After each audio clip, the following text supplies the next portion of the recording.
All right, I'm gonna do a review here of the Southeast Softwash EZMax mini skid. This was the first major upgrade that I did for my business. I started out with sort of like a 40-gallon agricultural sprayer setup. Had just a agricultural pump on it, which I upgraded and just put a Everflow 5.3 on it instead. But I remember when I was buying this thing and I was trying to get an upgrade, I wanted to see some more reviews of this, and there's really only one or two online. So I've got some pros and cons. I'm gonna make this real short and kind of lay this out for you. I've used this for about a year and a half, roughly. And the good news is I still have it. It still works. The hose is fine. The reel works. I've had to go through multiple pumps, of course, because 12 volts run into issues. One of them was, just a matter of I left water and it didn't know it was going to freeze overnight and it cracked the housing. At one point I thought the blend manifold was broken, but there was just some debris inside the valves, and so I was able to take that out, clean that, fix that up. So here's kind of what you get, right? You get a 12-inch aluminum hose reel, manual, with 200 feet of half-inch hose. They use Curitech, I believe. You can see it's, faded, but I have not had any issues.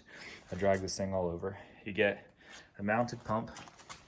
It comes with quick connect fittings. You get your Noco charging port, on-off switch. Inside they come with, I believe this is 10 gauge wiring and the Noco. And then you're gonna have your proportioner with elbows that stick in through these little uniseals, so you can go back out the back. And show you what that looks like here. So I was able to run these right out the back, and I just ran them into little drop sticks that I dropped in my tank. And then what I could do was just take these tanks out, like especially the bleach one, drop it into the water tank and flush everything out when I was done, or use that for a double rinsing power. And then you got your half-inch coupler and check valve setup system with the mixing block. Now I believe this was during the season where they just started doing 1-inch mixing blocks no matter what on the bottom. So I think that's a 1-inch, yeah. And then that would run out over to the pump. Originally they had this clipped and mounted up here a little bit better, and you go there. So pros about the system: it is incredibly compact. I can, with the batteries out of this, and I can lift this up myself and put this in and out of my trailer. There have been times where it was going to freeze overnight. I'm in South Carolina, but still occasionally it would freeze, and I could just pull the drop sticks out, unhook the ratchet straps holding into the truck, take the batteries off, pull this into the garage for the night, and keep my entire system, essentially, which is housed in this one little 3 foot by 3 foot box, from freezing. So that's a huge plus. I'm going to miss that upgrading to my new system. That's that there. We got our old Southeast Softwash skid that we're rebuilding out ourselves. They just gave us kind of the bare bones of it. Bought it used. But yeah, I mean, there's a lot of pros to this apart from the small footprint. It is very easy to use, very easy to set up. All you essentially need is your batteries and your tanks, and you just need to create yourself some drop sticks or something like that. It's very easy to work on. I will say, I have more than once gotten frustrated with myself trying to connect the barbs on the inside like this. Especially the soap barb, when you're trying to push that in there, this doesn't go down all the way, so you're trying to lean up in there and you're leaning on this, and that can be quite annoying. I also will say that depending on how you set this up, it's pretty easy to get access to the pump. This just slides right off. You just disconnect the quick connects. They plug in right there, and you're good to go.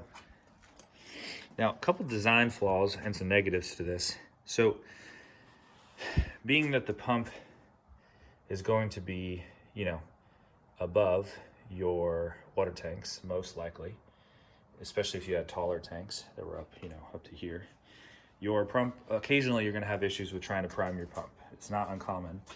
And so regularly I had to keep essentially one of these just a little tubing drop stick essentially with some quick connects, and I would disconnect the hose reel and the proportioner, and I would just go straight into the pump, and I'd have to run with this off and just let it prime itself up and then connect everything back up, and I could keep going.